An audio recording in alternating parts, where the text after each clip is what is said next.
Like, where do you feel stuck in the grief? Where does the hopelessness try to override the hope that you actually have in Jesus? Because if you're anything like the author of Proverbs, you would admit to yourself, I would admit to myself, that it's true in Proverbs 13 when it says that hope deferred makes the heart sick. And the longing that we have within us is this new heavens and new earth, this thing we believe in. We've built our whole church on this idea that Jesus is coming and making all things new, and yet we live in the in-between. And we sit in this place being challenged by the other half of that verse that says, a desire fulfilled is a tree of life. Which is to say that I believe that tree of life that Jesus was stretched across is one arm in the death and the brokenness and the pain of this place.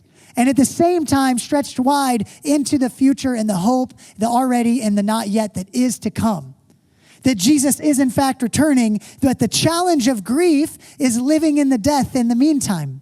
But I believe the gift that God is giving us in grief is the ability to come face to face with the sorrow, the anguish, the heartbreak, the agony, the guilt, the pain, the woe, the sorrow, the remorse and distress that biblically grief is. We have a God who loves us enough to tell us the truth. We have a God who loves us enough to have Abraham weep over Sarah's death. A God that has a David who grieves over his son Absalom.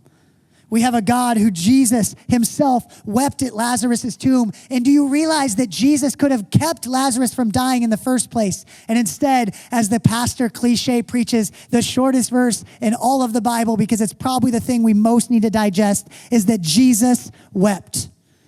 Jesus refuses to avoid grief because he is inviting us through grief, through lament, to find hope again. It is the grace of God for the people of God, because the absence of lament, our grief loses hope.